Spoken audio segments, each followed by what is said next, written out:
Okay, so hello everybody, and welcome to the Design Matters seminar. I think this is number 9 in the series so far.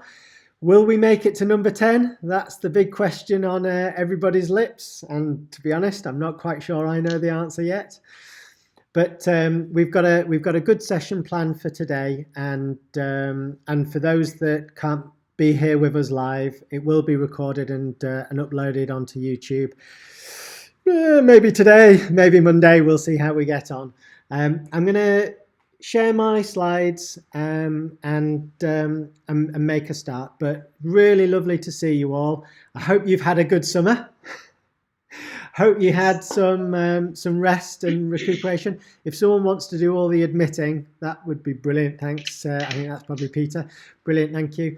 It's really, really good to see you all, and I'm looking forward to other sessions that are outside of the seminar series where we can connect and maybe think differently about how we might collaborate going forwards.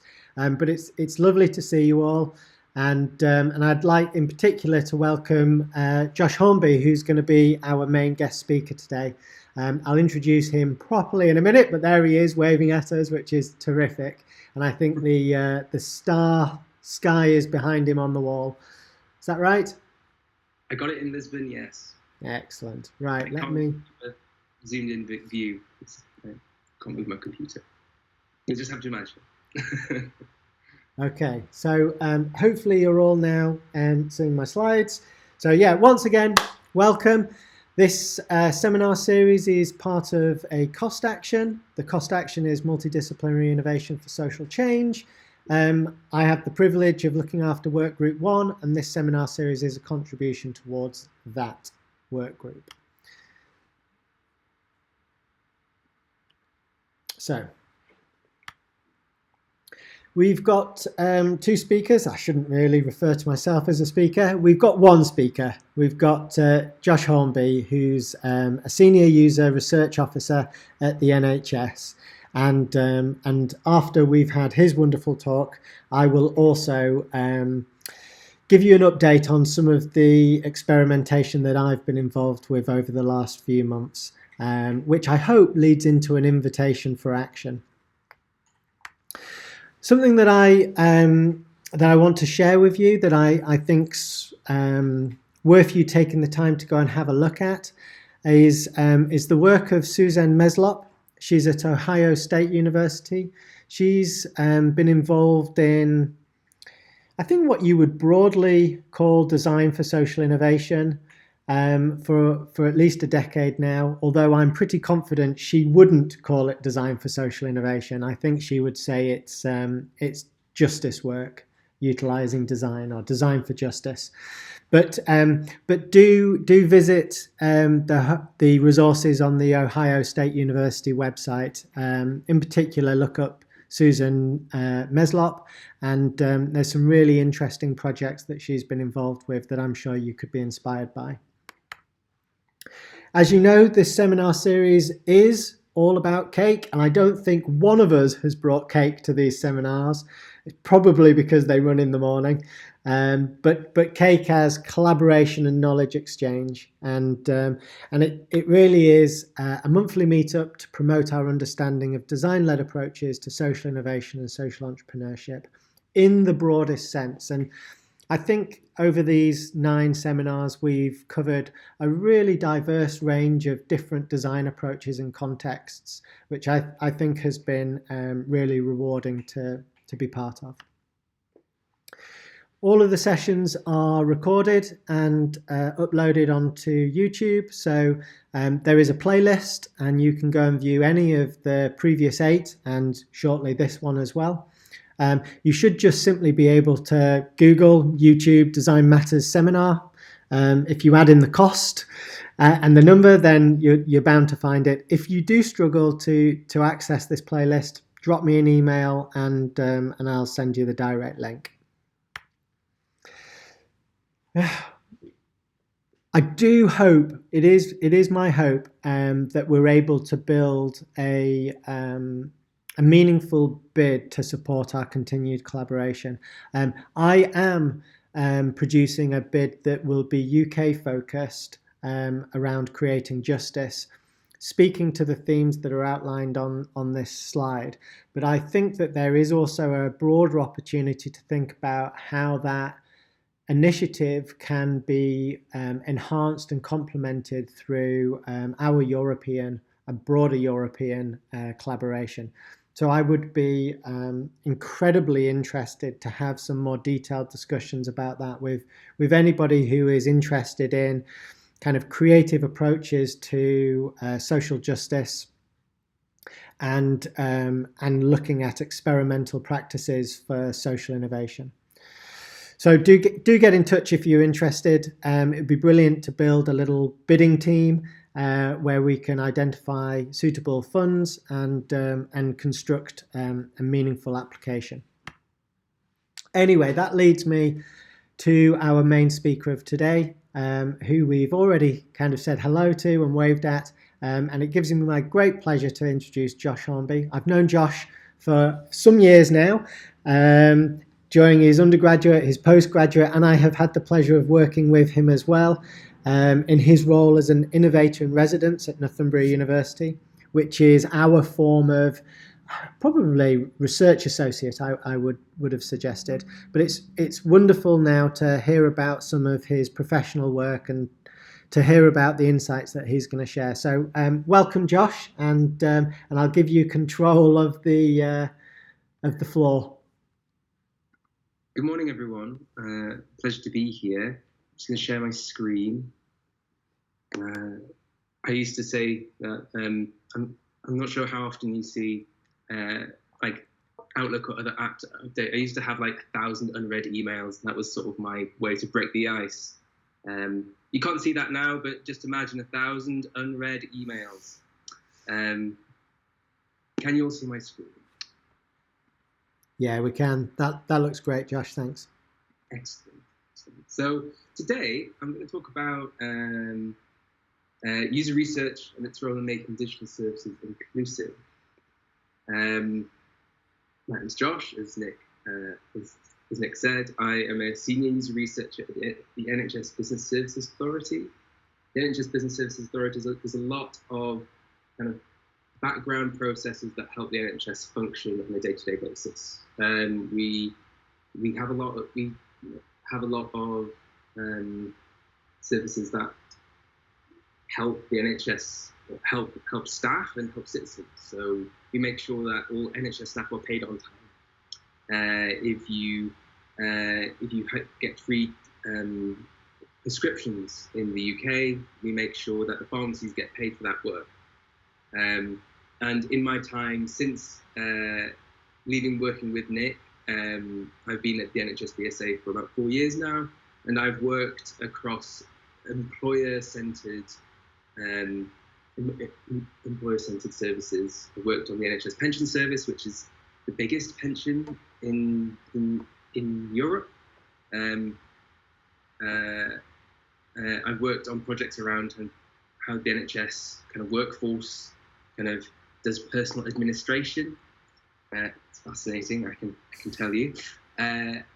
During the COVID-19 pandemic, I helped with the text messaging service for individuals that were shielding and the messages that the government was sending out and the guidance. I worked on the overseas health service, on where EU citizens come to the UK for healthcare, we kind of claim that money back. So that can be pre-planned treatment or emergency treatment, and kind of the timescales involved with that. And I'm just now a senior user researcher on NHS jobs. So that's how someone gets a job in the health service. And fundamentally, I help create digital channels to NHS services. So what I do as a user researcher is I interview users of the current service. I draw out themes and behaviours from these interviews. I understand what their problems are, what their pains are. I report this back to the team, a multi-disciplinary team of coders, or developers, there's front end, back end, we've got business analysts, content, and user experience designers as well.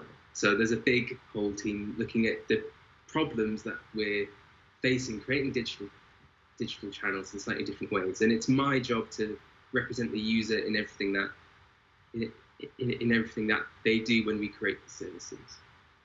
Once I've got enough information, we kind of represent their problem or their need as a user need. So this is an example. As a guest speaker, I need to stick to my time slot when presenting so that I don't take over other speakers' time. We write these user needs in this way so it's easily transferable to understand for those other multidisciplinary members of the team to understand kind of the action or the kind of the sequence of things that needs to happen. And there can be hundreds of these for any service. So yeah, that's kind of what I do. Moving on to how we work. So the government digital service was created about 15 years ago now, I think, and it's a central government department that is wanting to standardise how all government services are created and run and maintained. And the gov.uk website, which you can look up after this meeting, has won awards for how sort of simple it is and how easy it is to find stuff. And since then, they've sort of preached the gospel to other government departments and services. So what we do is we work with the Government Digital Services Guidelines, which you can see here, and we also at the NHS have our own design guidelines that we follow. I'll show you a few of those a bit later. When we're creating these digital channels, we have to present this to a GDS panel, and they then assess whether we can go to the next stage of development or if we need to work on it a bit more. So it's quite a key sort of assessment time. And I guess for me as a user researcher, the most important part is to make our services as inclusive as possible, so as many people can use it. I'm going to go into more detail about that now. But you might ask, what's wrong with good old-fashioned pen and paper? It's worked for so long, what can possibly go wrong? And as you can imagine, it's expensive. So I worked on the NHS pension service, and at the moment when you're applying for your pension, you've got to fill out quite a complicated paper form. And so we are kind of looking at how we can simplify that process.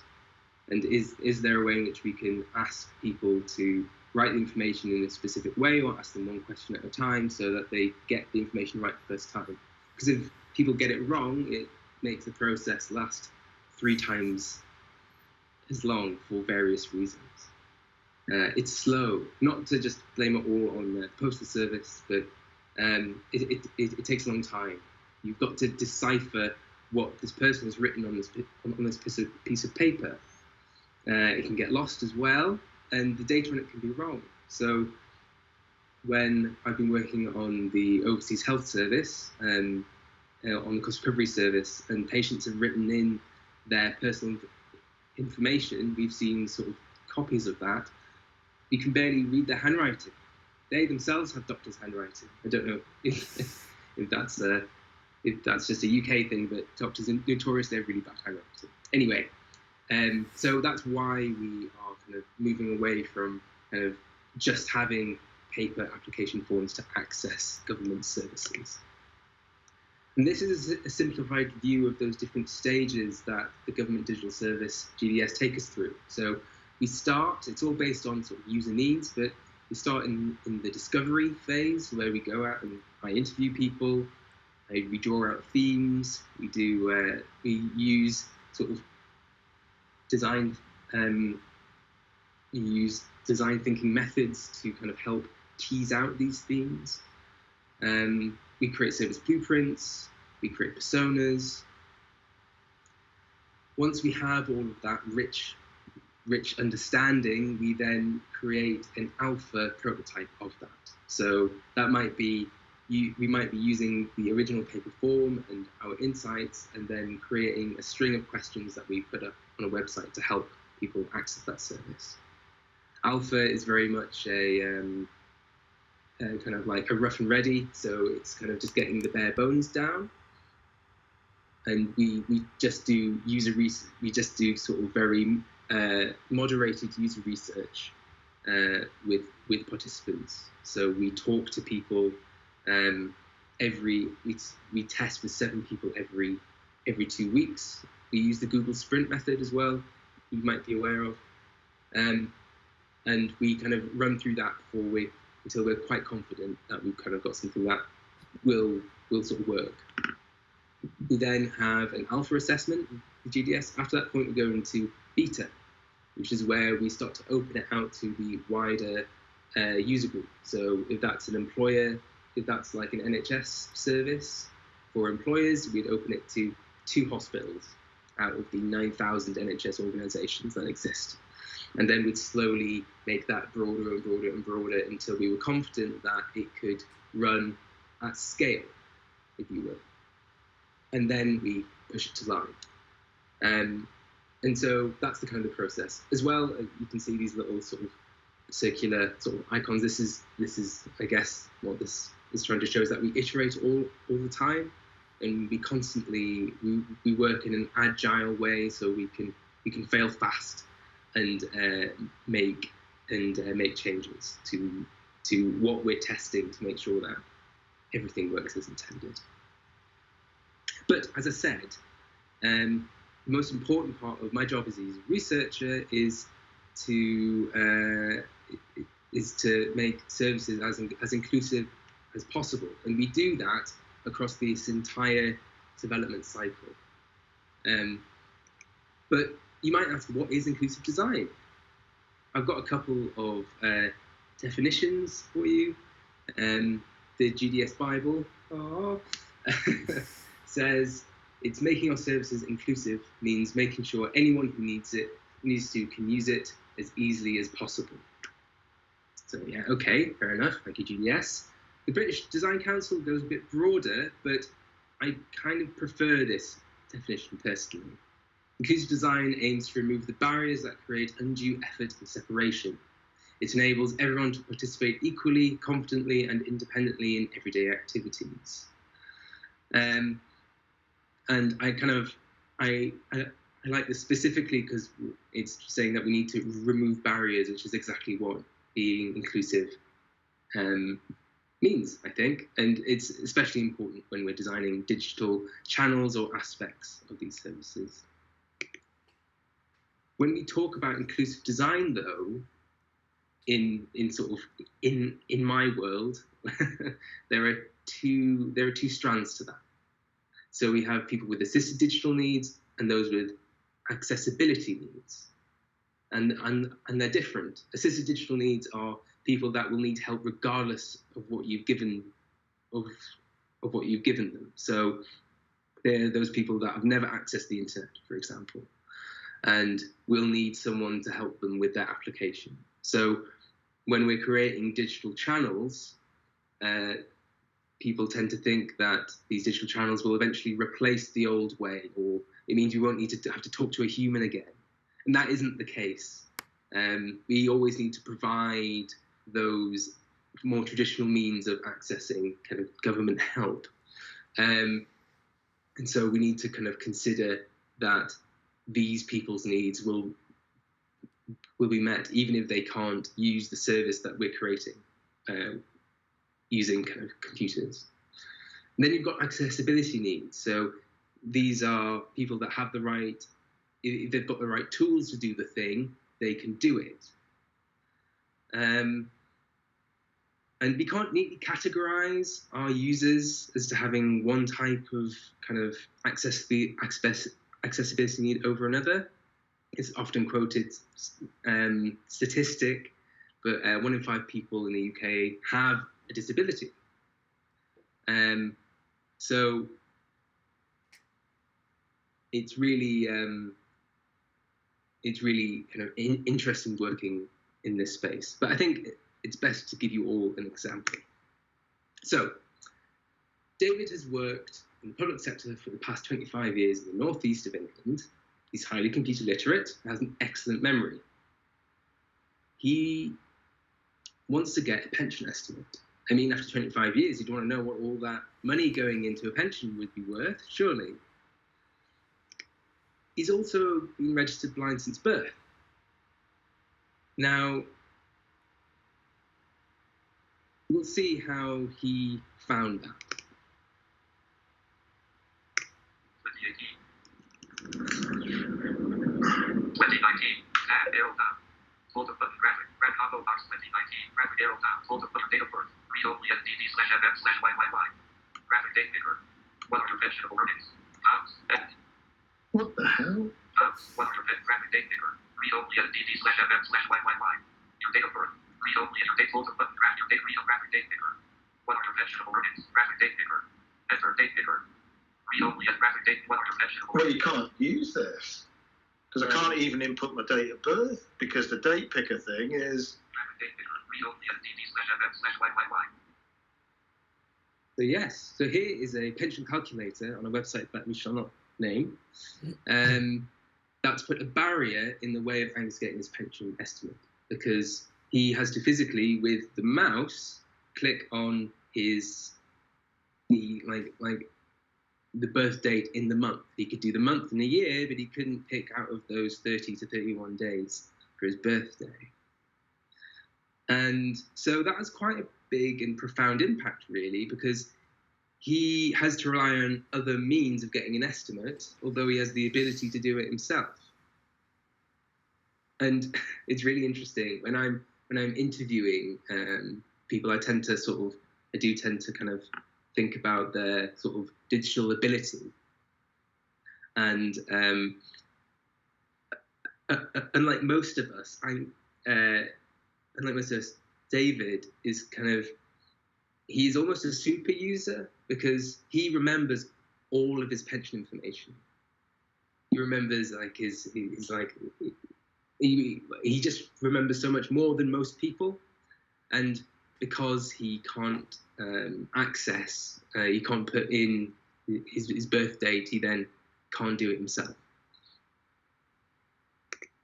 What's really interesting is when we think about an accessibility, we think about common examples such as wheelchair access or hearing loops and vision impairment, but designing for accessibility covers many different physical and mental disabilities.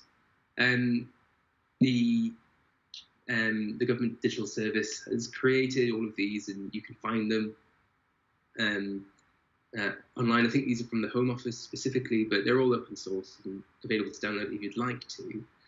It's really interesting as well that they've covered anxiety as well, and they when we're designing these services, we need to think about all of these different things, especially when you're applying for a pension. It's a very stressful experience. How can we make that journey of going to that next phase of life as stress-free as possible? And so these are some of the questions that we try and ask ourselves. So why it matters? Why does inclusive design matter? And essentially, inclusive and accessible services are better for everyone. And what's really interesting here is the World Wide Web Consortium seem to be kind of edging towards the idea that access to information and kind of communication technologies, including the web, is kind of seen as a basic human right. The government isn't quite there yet, but we can kind of see that's the direction of travel. Sorry.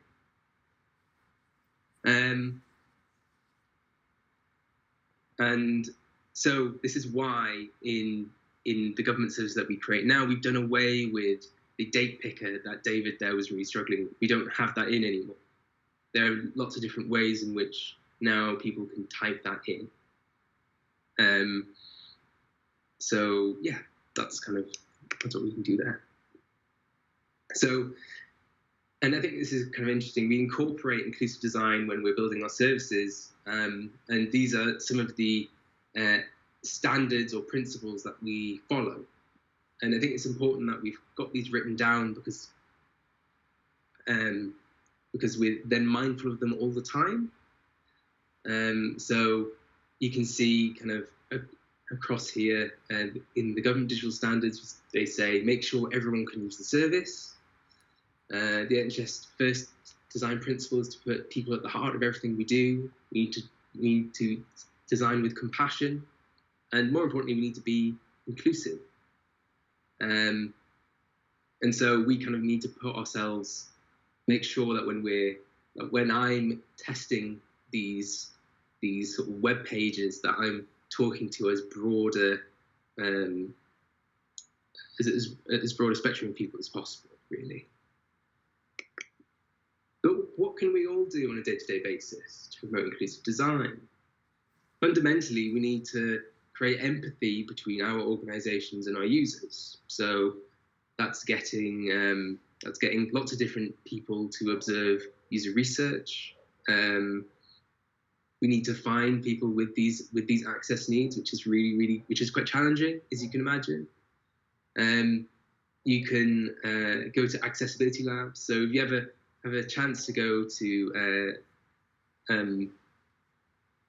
GDS, they have a really good accessibility lab. But if you can't, because of COVID, you can download Funkify on Google Chrome, which will turn any web page into well, it will help you see how other people with particular access needs see websites. I think there's the To Kill a Mockingbird quote about walking a mile in someone else's shoes. This is kind of helps with that. And if any of you are on TikTok, not that I am, we did find on this lady on YouTube, Lucy Edwards Blind. She has a series of TikToks about how she, as someone who is blind, does things about the home, which is really interesting to see. So yeah, that's kind of those are some things we can all do, really. But it's really interesting as well. It's not just about, when we talk about access needs, it might not be that they have some sort of impairment. They can also not have access to the technology itself. So they could lack digital skills, they could lack access to the internet, especially difficult during COVID when libraries are closed. And you can have a lack of trust in your service or in the internet. You can have a lack of motivation to overcome these barriers. And they can lack confidence as well. So I do research with people that you would say have only used the internet a couple of times. And it's really interesting to see how they sort of manage it. They're very wary, and they haven't had enough access to the machine that they're sort of using. And for any of you who have broken a limb, you can be classed as having a temporary disability. Have you tried using a mouse when you've broken your arm? Or you'd have to use the other arm potentially? It can be quite difficult. So, and this is the broader point, everyone, I guess, can have some sort of access need.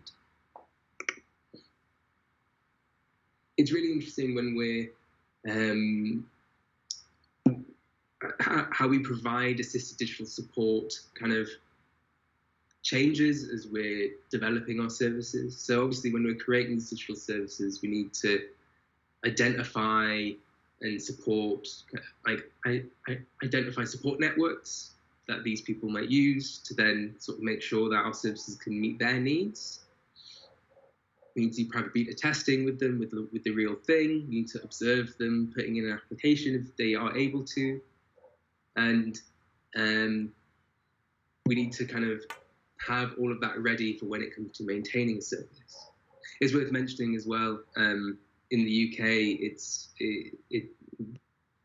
by law, we have to have all of our services with a Welsh translation, because Welsh is kind of a protected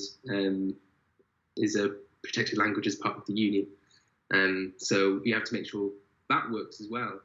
And so we've got to make sure that that translation all makes sense as well, which is fantastic.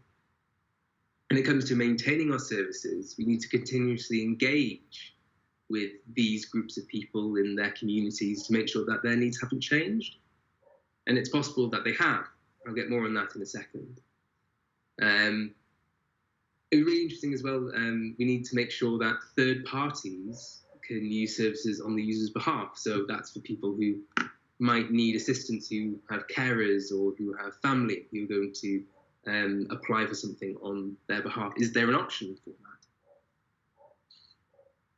that? And yeah, so we've got to kind of, it's a continuous iterative process. So why does it really matter? Epilogue. By designing inclusive services for everyone, we make it easier for those who can already use our services, and we free up resources to allow those who are not digitally included the help they need to access it. So we're talking about those who have never used a computer but can pick up a phone. If David could use that pension estimator calculator, he wouldn't need to be on the phone, meaning that he'd be able to do everything by himself. As it stood, he had to go and phone up, which then meant he had to be in a queue for 40 minutes whilst he spoke to someone to get his pension estimate. And you can see how the problem kind of compounds. It's not ever just one person with one problem, it's lots of different people all struggling with the same sorts of issues. So if we're able to make it easier for the majority of people, or most people, to access services in different channels, then we're able to kind of free up resources so that those who can't can. I'm going to leave you with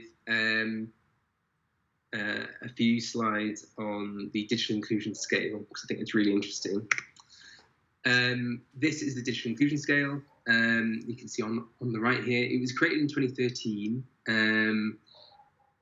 By Angela and John, he's researchers at GDS, and it was a standardized way of to help kind of these service teams in central government see the breadth of diversity in their users and appreciate the range of digital skill and capacity users had. So this now is sort of the main way in which services measure how many people they've tested with, and it's really nice visual way to see all the different people that you've tested with in this way. The government goes a step further actually and links digital inclusion to the NRC social scale, which you can which there's a reasonable Wikipedia link to start you off on, but I thought that was quite interesting how they link it to social deprivation, which isn't always the case, but yeah. This is what the digital inclusion scale looked like in the UK in 2018. So you can see here that about 19% of the UK population didn't have basic digital skills. And so when we're designing services, we don't really need to care about the 79% of people. We need to care about kind of these people. And what's really interesting is it seems like, or there's some sort of prediction, which you can find on this link here, and I'll put all the links in the chat later, is supposedly these people are going to be decreasing 3% a year, supposedly, And so it means that,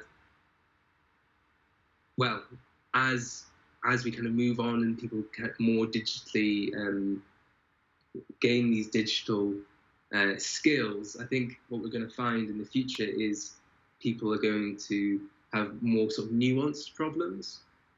And so I had a look at this because we're looking at how we measure digital inclusion at the NHS BSA as user researchers, and it seems like other user research kind of consultants and departments, they're talking about users that have the skills but refuse to use them because perhaps of a lack of trust in government in general, which is really, really interesting and something we might find going forward. But anyway, that is all I have for you. I'll put all of these links in the chat now, and I'll hand over back to Nick. Well, actually, are there any questions first? That's brilliant, Josh. Thank you very much. And yeah, and all of those links will be really useful and fascinating to get that little window into your professional world. Just to lead us off on a couple of questions, and it'd be great if any of the audience has questions for you also. I was wondering about accessing users for your user research, and actually what difficulties you might find in perhaps those harder to reach users or those reluctant users to even be part of your user research studies. I was speaking with somebody from an NHS Foundation Trust yesterday who was saying, yes, they do lots of user research and consultation, and it is always the same sorts of people that come forward and volunteer from the same fairly affluent backgrounds, and they struggle to access those that are perhaps more cynical or don't have the trust in government services. So I guess I was just wondering, from your experience, have you found any difficulties in terms of accessing particular populations or user groups? Yes, I have. It's a constant. It's a constant task to try and find these sort of groups of people. We tended to go for charities that support support these groups, and I think in a way, working for the NHS, you kind of get people tend to sort of to value the health service, and so obviously we're not there for any sort of market research, so they tend to kind of get on board a bit quicker. But even so, it is always a challenge. So we're kind of looking at how to expand and sort of maintain our relationships with charities that we work with. There's also, as well, not just kind of the access need, but also the location as well. So because we are more or less based in the Northeast, that's kind of a reasonable sort of area to travel in the UK. But really, we need to show that we've tested with people in different geographies as well. And so we've got to do quite a lot of traveling. Obviously, since we're based in the Northeast and so far away from the rest of the UK in some ways, it's also difficult to get to those parts as well. So, yeah, massive problem. Don't have an answer for it. So. Yeah, interesting. Thanks, Josh. Does anybody else have any kind of comments or questions? Yeah, I have a question, if I may. I was just wondering, because you focus a lot on digital innovation and digital skills, etc. But I was wondering, if you look at less literate people, how do you measure if they understand what they have to do? Because I mean, if you have people with a visibility issue, you can really see, okay, well, now he's getting it. Now John can understand and put his pension on, etc. But how do you measure those type of people who maybe don't understand the questions because they maybe fill in something and have no idea what they're exactly signing for? Is there any way to do this? I mean, we tend to observe a lot of people doing this, all well, because we work in an agile way. We every 2 weeks we do research with about 7-ish people. We try and use that as like a sample that we can kind of go, well, most people across a large geographical area with the same sort of need had this issue, and so we think based on this that this won't or will work. In most cases it won't, and then we iterate and then it makes it slightly better. I guess for us, we ask. You can either observe people and not interact with them at all, or you can kind of talk to them as they're kind of going through the questions potentially. And what I tend to do is I tend to sort of ask them to go through it, and then if I see them struggling, I then kind of talk around the topic a bit more. I don't have a very scientific way of doing this, I'm afraid. Helen. Thank you. I had 2 questions, and Peter just asked my first one, so that was great.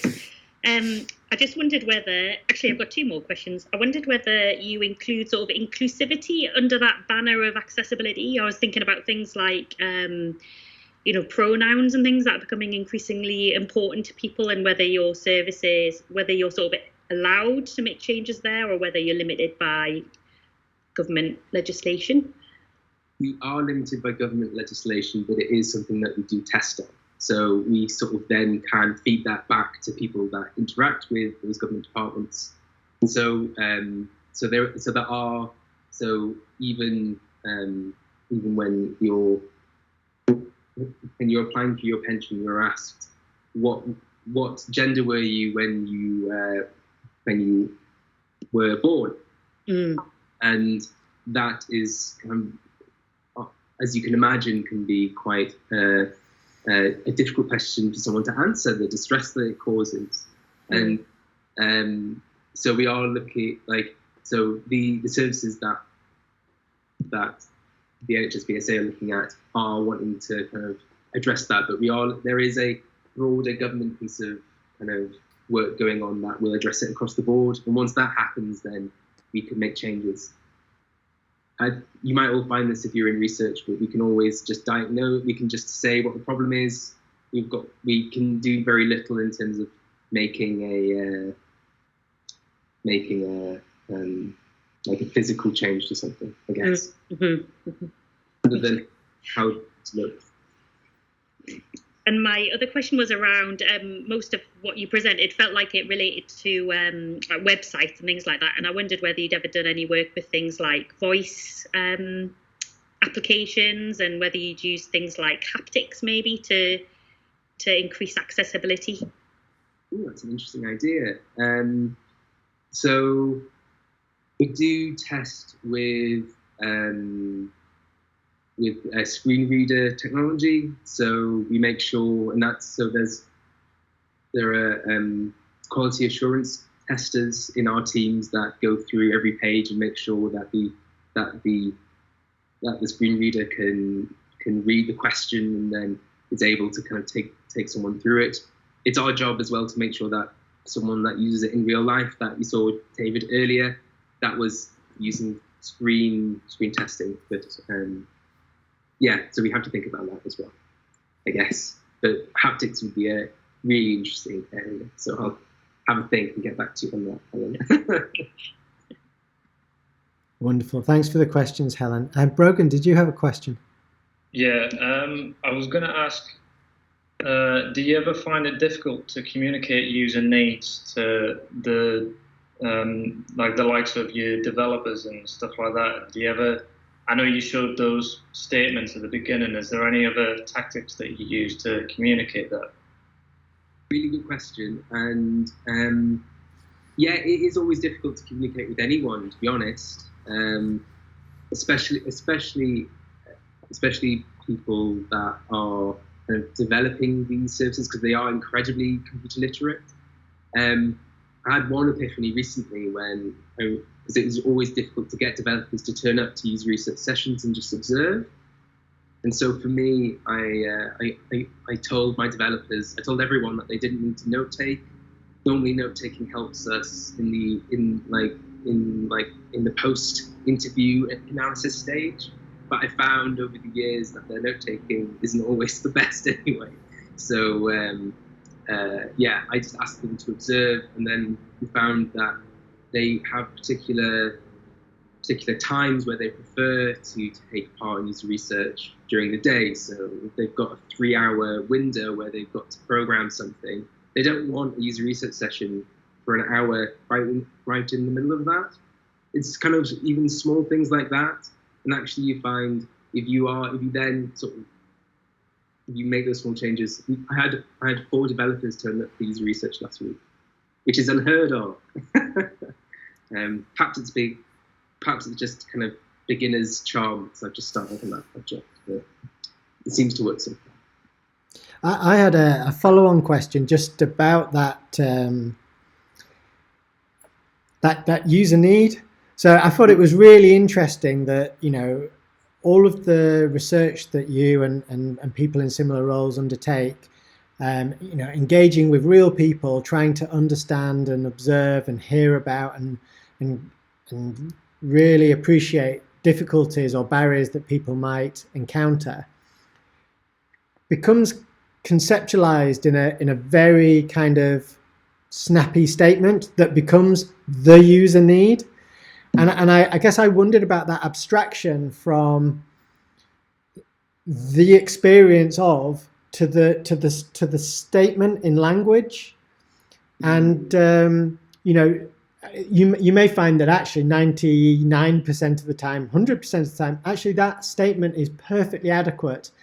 But I was just wondering whether you had any experience or thoughts about the distance between the statement becoming what most people appreciate as the user need. Actually, the user need is just that text statement, as opposed to empathy with users around their difficulties and lived experience. Do you feel that abstraction is problematic ever, or actually it seems to work fine?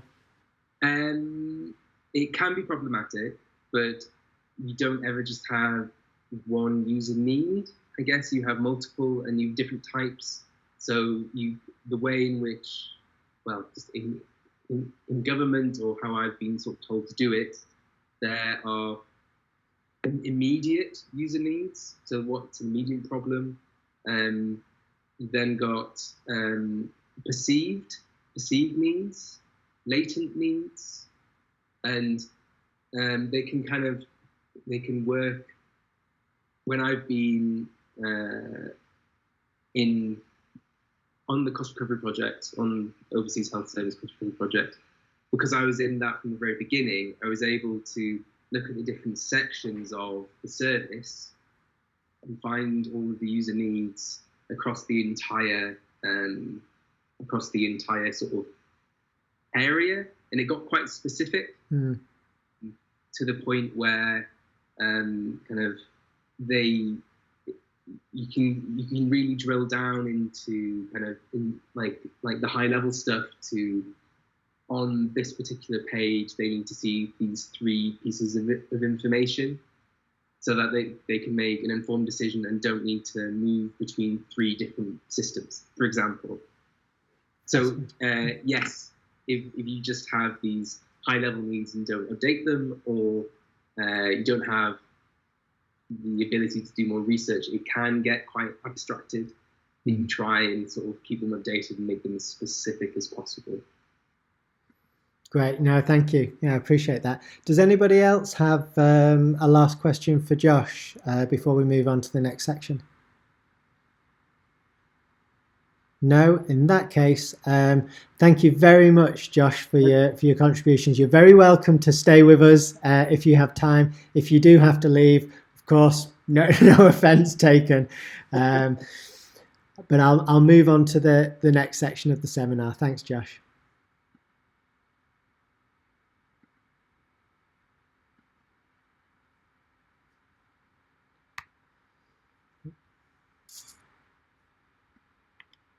Okay, so what I wanted to do with the final piece of this seminar is just, I guess, give you an update around some of the work that I've been doing around something called an innovation constellation. And actually, I realised that this sentence is also pretty abstract. So I want to be able just to try to explain to you what I understand as an innovation constellation and the way that we've been progressing it over the last few months. And actually, Helen's on the call, who's been part of the team that's been working on this with me. So it may be interesting to get her perspective as well as we go through these slides. So one of the things that I've been trying to target over the last few months is a better understanding of design for social justice and how that might operate, and trying to develop a new mechanism for working, a new bit of the system, or potentially a new system to support design for social justice. And that's the focus of this piece of work that I've been trying to develop. And I just want to contrast that to some traditional understandings of design thinking as well, so that we can see how the innovation constellation may be different to traditional applications of design thinking. So there are three, I think, ways that design thinking is fairly typically applied. Obviously, in reality, that can be quite varied, but I think this kind of summarizes fairly well. So it can be specifically focused on discrete challenges, and it's this pairing really between a discrete challenge and a designed response, or what's more commonly called a problem. Design thinking can be used to develop an original insight and a paired response, a designed response to that insight. So it's a practice that both tries to discover the challenge and propose a response. Or it can be around leveraging or using emerging technologies in ways sensitive to and responsive to particular needs and behaviours. And I think these are all fairly common applications of design thinking. It's usually project focused, and it's typically deployed within an organisation setting focused on a thing or a market or a user need. So it's usually within a fairly contained context that design thinking or the application of design is applied. It is usually focused on the development of a thing as a starting point. So what I was trying to do was to think about what are our alternative constructions for that? What are alternative platforms? And I've spent quite a few years working with organizations that have quite clear social agendas to think about what is innovative in their context and how can they bring about new things into the world to better serve the populations that they engage with.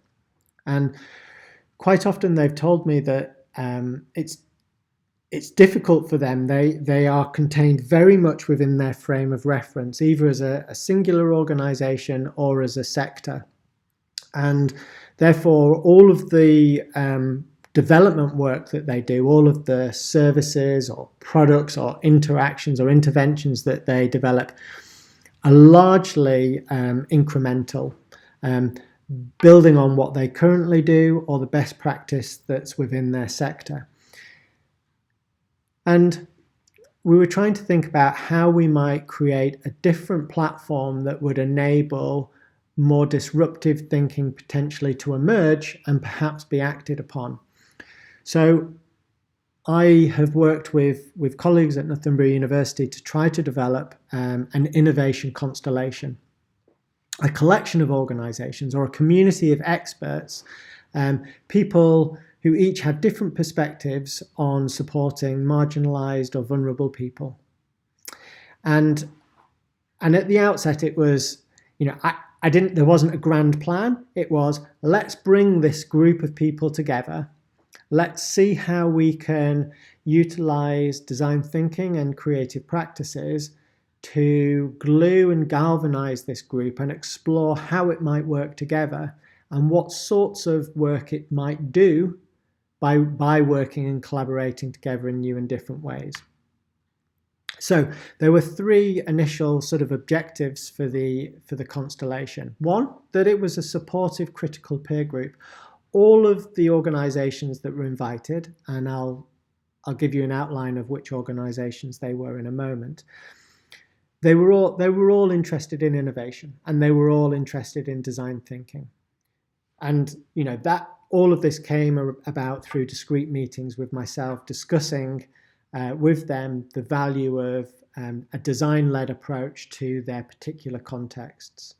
So they're all interested in how they enhance or improve or better support the development of their services and their interactions with their staff and their populations, and can design be a tool to support that, or a technology or a mechanism to support that. They were all really interested to see whether there were opportunities that emerged that integrated their capabilities, their values, and the issues that they work within in their context. So trying to identify possible projects or possible work that they could do together that would allow them to work with their populations in quite different ways. And the third objective was to try to make a more accessible university. And that was our initial starting point. And through June and July, we ran a number of innovation constellation sessions, one every fortnight, with my team of multidisciplinary innovators who are part of the master's program that I run. It was those master's students' major project, and they were responsible for exploring and working with the constellation to try to understand who they are and what their interests are as individuals and as organisations, and to think about how they might collaborate in creative ways together. So these are the organisations that were part of the constellation, and this is a pretty kind of hierarchical diagram, and actually I think this perhaps was our starting place. But I think we've now developed into a much more sort of networked structure across all of these different actors. But just to give you a brief description of some of the different organisations that are part, there's obviously Northumbria University and the Multi-Disciplinary Innovation Masters. There is Durham Police, and there were a number of different departments within Durham Police that were involved. There was a prisons group, so the director of the Tyne and Wear Prisons Group, who run a number of prisons within our region. There is Citizen Housing and 13 Housing, so this is social housing organisations. There are a number of NHS Foundation Trusts who look at clinical mental health. There was SJOG Hospitalia Services, who are a charity concerned with a whole range of different need, from homelessness to modern day slavery to a whole range of different disabilities. And there was also a social enterprise fund management group, which is the Access the Foundation for Social Investment. So quite a diverse collection of organisations, from prisons to police to mental health to clinical and social context for mental health and social housing. This slide actually is a description from the UK's National Lottery Community Fund, and it was a call for action. And interestingly, I think this call for funds, for projects, was about trying to bring together different ecologies, platforms, and it even says networks and constellations.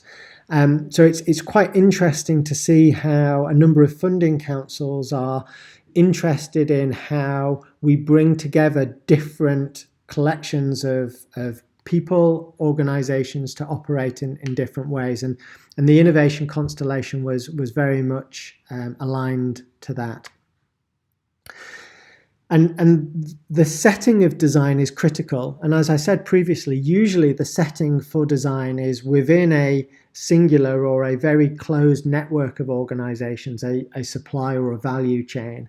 And it is usually focused on a particular set of user needs or difficulties, and typically focused on the development, from the outset, the development of a new service, intervention, or artifact. And I think the premise around this constellation is slightly different to that, and it is an attempt to take a more systemic view of how you apply design, and how that might have an influence on quite complex settings. And when I talk about design for social justice, it's really the envelope for all of those things, and an overarching view of how we understand and create things for more just ends. So this isn't, a discrete project that will try to solve injustice or deliver social justice. It is design for.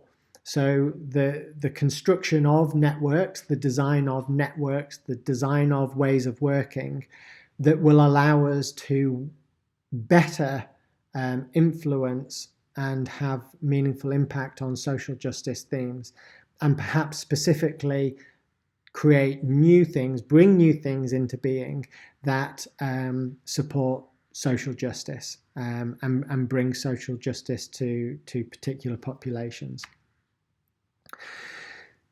So, we were involved in a whole range of different creative activities, and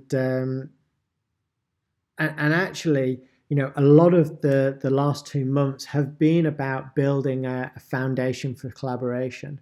So we didn't have as a starting point a particular social injustice or a particular social need that we were going to all focus around. It was really about trying to explore, where do our priorities align as individual organizations, and how collectively might they cluster, and how through an understanding of those clusterings might we find thematics that relate to us that we can work on together. And while we might be operating in our individual contexts, we can bring that understanding thematically across the broader group, so that we can learn from all of those things and perhaps operate differently or better within our individual contexts. And the slide on the screen is just an illustration of one of the analysis that came out of some of our activities. And we tried to stimulate the group in a whole range of different ways so that they could experience more creative ways of considering and thinking about issues of social justice.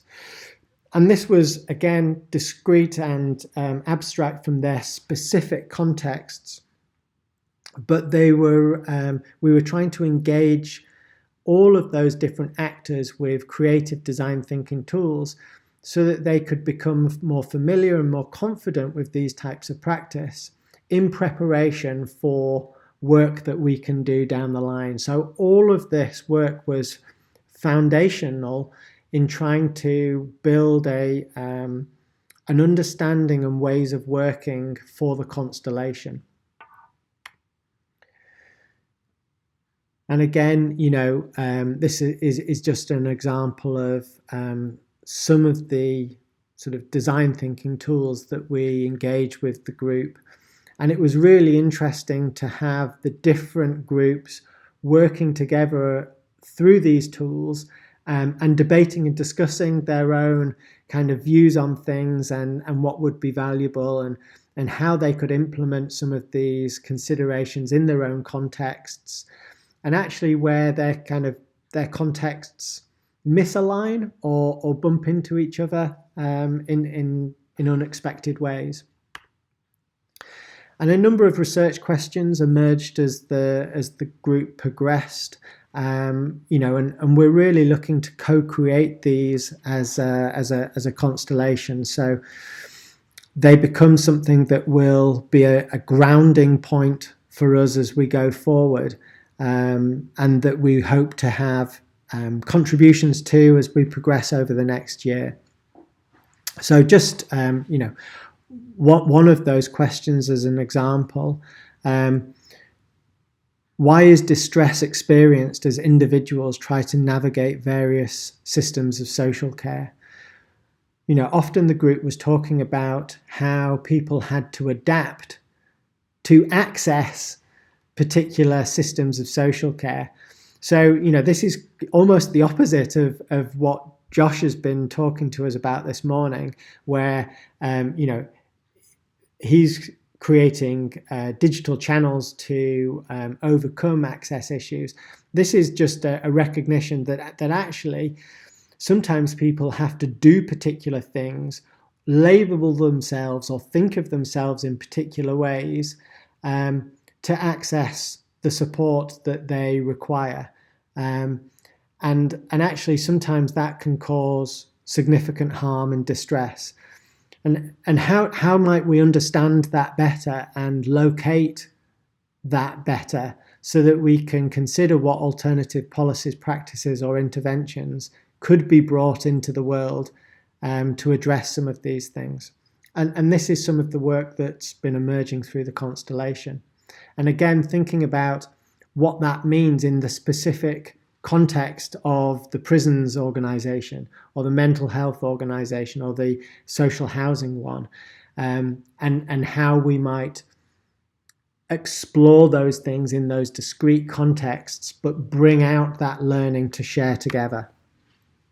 An interesting tool that the MDI students, the multidisciplinary innovators, developed was this sort of fan model where they took some of those research questions and then thought creatively about a range of how might we. So if this is the particular theme, what fairer systems of care might come from integrating the capabilities of the organisations in the constellations. They then thought up a range of different how might we's to do with how might we share capabilities and resources to try to tackle that thematic. And then a number of what ifs. What if that again would stimulate and enable that how might we to come into being. And then they came up with discrete ideas that could be implemented or brought into being that might address that thematic. And it was quite interesting to see how actually as a collection of interventions and ideas, they could be implemented across a system at the same time or at different times to try to create a much broader systems change.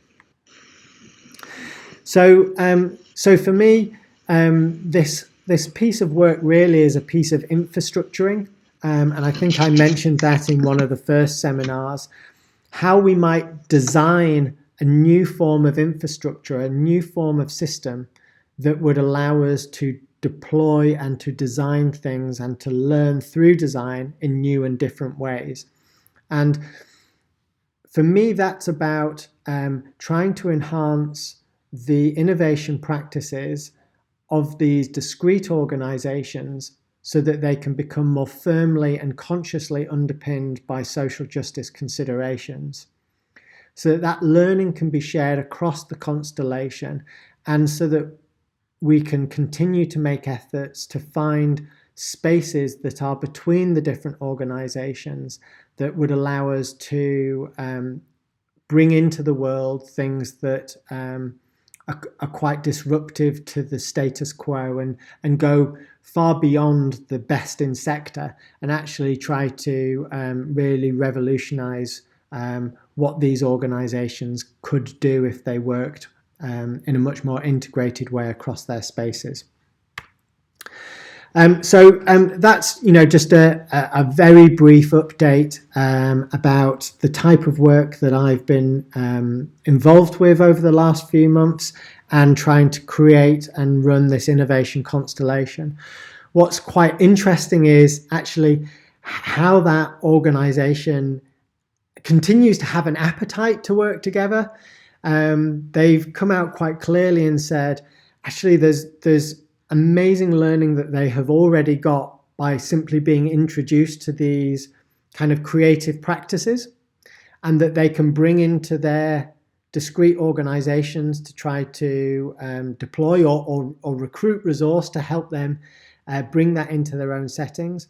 They found tremendous value in the fact that all of the sessions have been run online, and they had never seen creative practices delivered online through such a complicated network of organizations. And again, they've said that's something that they've really taken as a point of learning and training. And interestingly, the people, the particular actors that we've involved from those organizations have all been quite high-level decision makers. And again, I think that's quite critical actually at this stage, because this is about bringing genuine change to those organizations, and those particular actors have the authority and are budget holders to actually enact change and to fund new project and bits of work. And I've spoken to all of the organizations this week, nearly all of them this week. I've got a couple next week.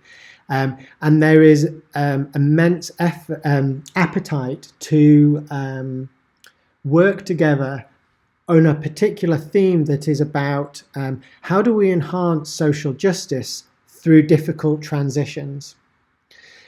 And as the open theme for the constellation, we're going to examine what that means within each particular context. So within the prisons, they are going to, and we're going to stage this. So within the prisons, we're going to draw out the organization's understanding of what the difficult transitions are and where social injustices occur. Then we're going to look at engaging with broader stakeholders that are involved in that. So that might be staff, it might be other service providers, again, to understand their perspective on that transition. And that transition might be arriving into a prison, leaving a prison. It might be moving from one level of prison to another. It might be actually the transition between time in cell to time in yard. There could be all sorts of particular situated specific moments. And we're going to get the organization's perspective on that and really try to examine creative opportunities, broader stakeholders' perspectives and views on that. And then in the third project, as we run through the year, we're going to try to engage with particular populations who are experiencing those injustices as they progress through those transitions. Again, so that we can build quite a rich, nuanced understanding of that and what creative opportunities exist. And we will do that within each of the organization's settings and draw up all of that understanding so that between us, we have a much greater and richer understanding of how social justice can be supported through difficult transitions. And systemically, I think that might start to make a difference. And we will see. I don't know. But that's what we're going to do and how we're going to operate. And we'll probably wrap up in the next 5 to 10 minutes, but I just wanted to invite Helen in who was one of our master's level innovators on that project, just to talk about maybe her experience of that project and how your understanding, Helen, has changed around what you were designing or how you were applying design within that context. So yeah, Helen, not to put you on the spot, but it'd be lovely to hear from you. Okay, I'll not read my thesis out because that's probably what I would want to do to explain that answer that very big question. I think for me there was a fundamental resetting of what design meant when working at this sort of systemic level. Through the MDI course, I think we built up from working on quite niche problems with individual organisations where we could create and prototype something physical and tangible, to present, and there was a nice sort of sense of completion there. And then we migrated through to thinking a little bit more strategically. So we would do the same as previously, but then also say, and this project is on this path, which is strategic and sustainable because of these reasons and takes in all these trends. And then working in this space, we very naively as a team thought, right, we'll get in, and in the first workshop we'll identify like this niche problem, and then we'll take the community through this process of exploring it and shaping it and framing it and ideating on it, and then we'll have this lovely presentation at the end where we'll say, and this is the new service that your organization needs to deliver, or this is the new website which you should give to these particular group of people. We were quite a few weeks into the process when we just had a real slap on the face of like, we're never going to get that in 9 weeks. This is not what this project is about.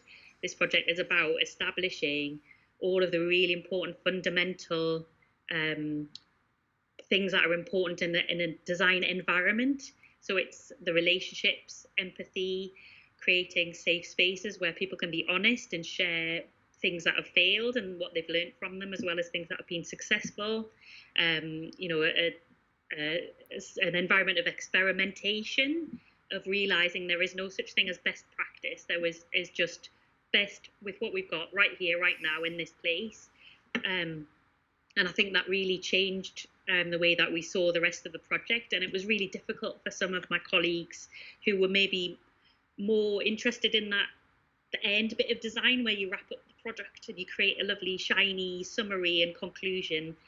And the project really wasn't like that. I've described it to friends as being like writing the middle of a novel where you don't know how the novel started and what happened beforehand, and you don't know what's going to happen at the end of the novel.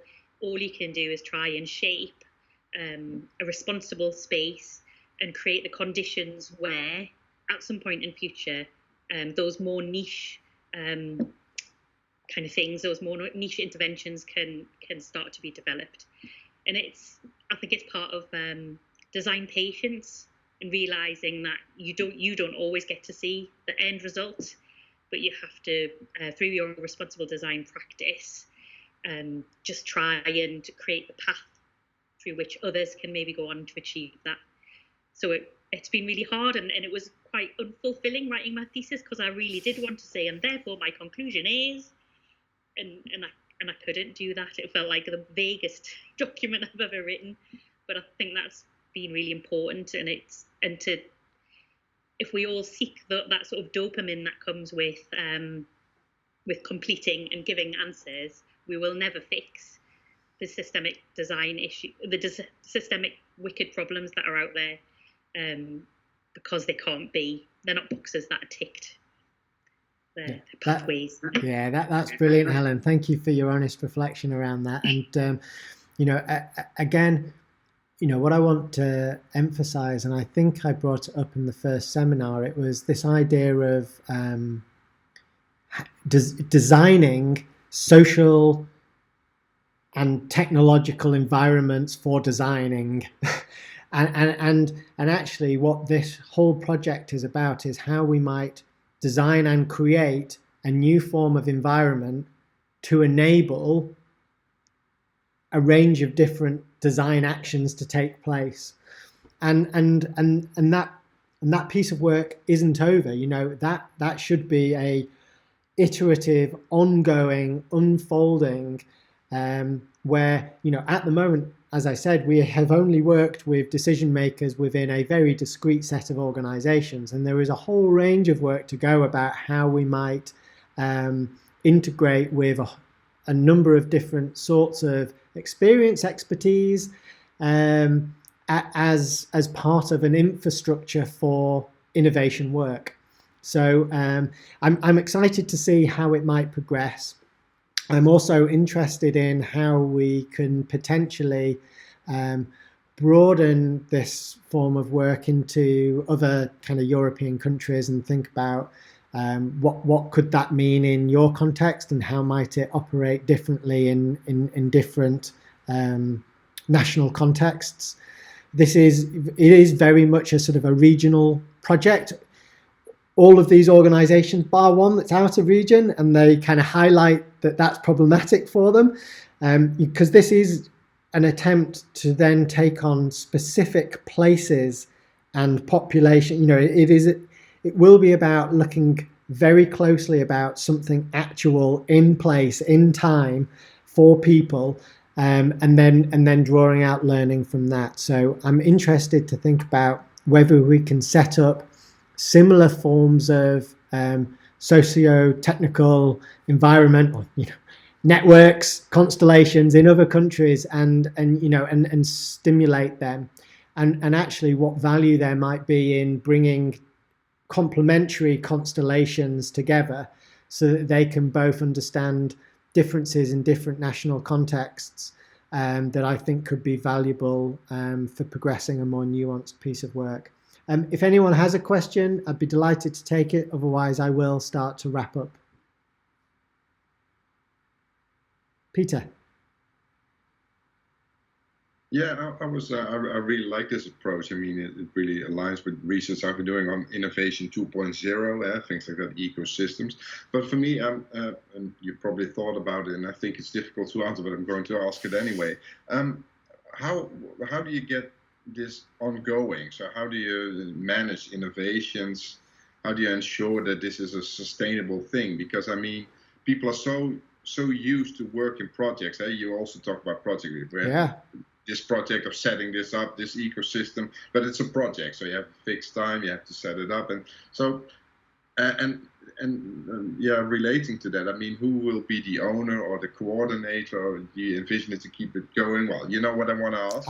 I do, yeah. I think that is a really pertinent question, and actually the sustainability of the constellation was a central challenge in the initial brief to the Masters innovators. What are the mechanisms, or what value would need to be produced that would help support this as a sustainable initiative? And I think it is a difficult question, and I don't have all of the answers. I think what I'm trying to do at the moment is discover those things. So in my position of privilege as a university academic, I have some resource. I have time, I have expertise, and I have the ability to launch and run student projects. I'm also aware that the discrete organisations that we've been working with have discretionary budgets. Discretionary budgets that might get described as a project, but might help fund the building of a particular piece of digital infrastructure that would help be a home and an ongoing catalogue for the constellation. We're also going to try to seek external funding that would allow us to build something in a more sustainable way.